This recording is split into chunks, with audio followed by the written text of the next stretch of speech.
Okay, you ready? Let's go this way. Slow stop. Rebalance. This is the Clicks 6-meter leash that I love, other than the Brahma waterproof one. Slow stop. Good boy. Well, that's not good. What happened there, bud? I've got the main part of the leash, the handle just lightly in my hand, and then the slack is in the other hand.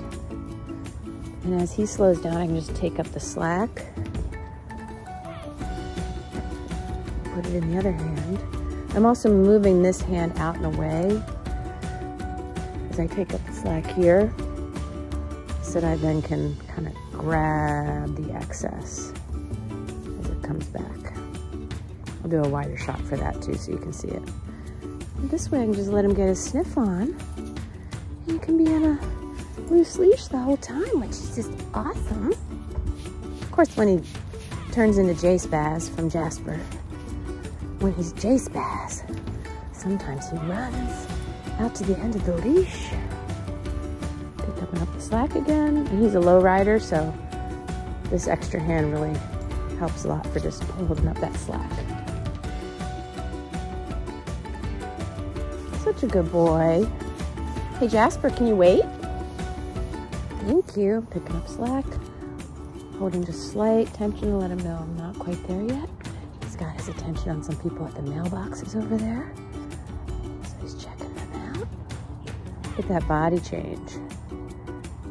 Tail's high, ears up and forward, body in a straight line looking towards where they are. Okay, let's cross. Oh, slow stop. Thank you. Can you check in with me? Thank you. Ooh, see that little yawn? That little yawn he did was trying to calm himself down because Mommy didn't want to let him go so quickly across the street. Yeah.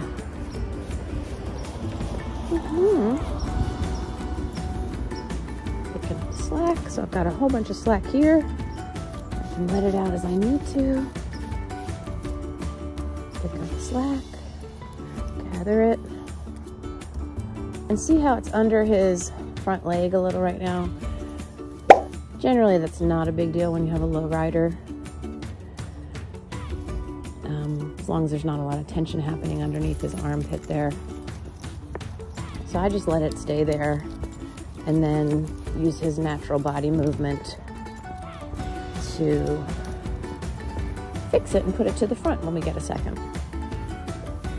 But not a big deal, as long as it's nice and loose and we're not putting a lot of tension on his shoulders from underneath. You can see how this is so much more enjoyable for him and a much more useful walk for him for the purposes of getting enrichment at the same time as a potty break. And just to show you, I'm stepping back to show you the full length of the line now. So I've still got complete control of him. If I needed to, I could hold him back from moving forward, but I can pick up the slack as needed if he comes closer. Good boy. He's like, I know I'm a good boy. Jeez. I'm putting a little bit of tension on the leash as it runs out of my hand, so I can slow him down a little bit, let him know that he can't just run out to the end, and let's see if we can get him to rebalance his own body. Now I have it on this side. I wouldn't want him to run out to traffic right now, so I am prepared to move to the left quickly if he were to try to step into the road, which he's pretty good about not doing, but some dogs might. Certainly I could walk down the leash really quickly, gather it up and get close to him too. And then I could also do a finger lock or a thumb lock to make sure that he can't run this line through my hand. Now right now the leash is tense, and look how his body got tense. He sees somebody in that golf cart over there. So I'm gonna let that tension go and then let him go